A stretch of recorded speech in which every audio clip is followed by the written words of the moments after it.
Salut dragi prieteni, bine ați revenit pe canalul Grădina pentru Toți la un nou video.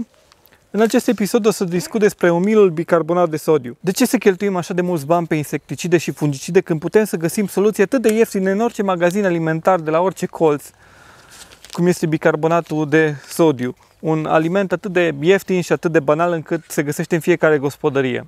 De ce ai vrea să folosești bicarbonatul de sodiu la tine în grădină? Pentru că este un foarte bun fungicid și un foarte bun insecticid. Cred că majoritatea dintre noi știm că bolile fungice sunt cauzate de niște ciuperci. Practic, sporii unor ciuperci, ba din aer, ba din sol, se agață de plantele noastre și provoacă boli fungice cum ar fi mana sau făinarea. Ei bine, fiindcă bicarbonatul de sodiu este atât de reactiv, induce sporilor de ciuperci un dezechilibru ionic care până la urmă îi va distruge. Și insectele mor dacă consumă dintr-o plantă care a fost stropită cu bicarbonat de sodiu, dacă acestea ingerează părți din plantă care au fost stropite cu bicarbonat de sodiu datorită dioxidului de carbon în exces, care va fi o doză fatală pentru majoritatea insectelor. Hai să preparăm soluția. În această pompă de stropit manuală am pus 2 litri de apă deja.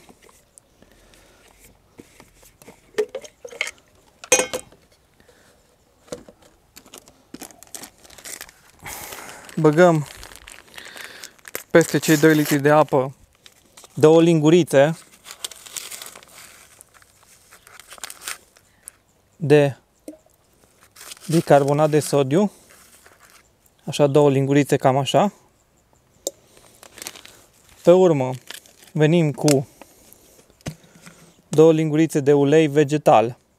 Poate să fie ulei de floarea soarelui sau poate să fie și ulei de rapiță, de exemplu. Ulei vegetal. Pe urmă, ați putea veni cu 2 lingurițe din detergent de vase pur Pro Natura sau alt detergent de vase prietenos cu mediul.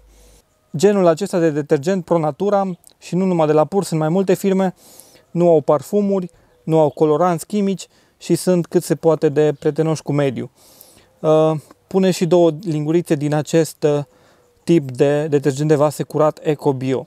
Dar eu nu o să pun 2 lingurițe pentru că eu am 10 ml din soluție de pulverizare Jadam, care este practic același lucru, este un săpun lichid cum ar veni, este o soluție de pulverizare Jadam. O să las un link în descrierea acestui video despre cum se creează soluție de pulverizare Jadam. Este mai curată decât detergentul de vase pur.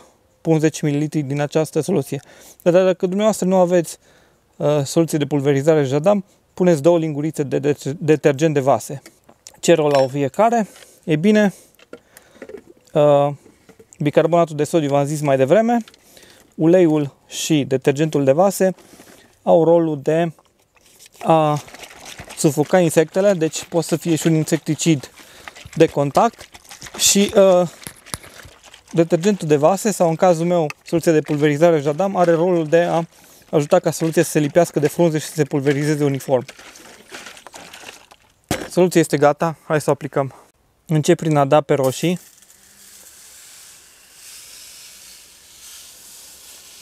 Ca să nu se îmbolnăvească de vreo boală fungică. Și am văzut că sunt și musculițe în ultima vreme pe ele, așa că numai bine. Continui prin a da pe zucchini. Această soluție pe bază de bicarbonat de sodiu este foarte bună și pentru făinare și zucchinii sunt foarte sensibili la făinare. Și în general vin și dau pe toate plantele pe care le am în grădină ca să fie protejate de insecte și boli fungice.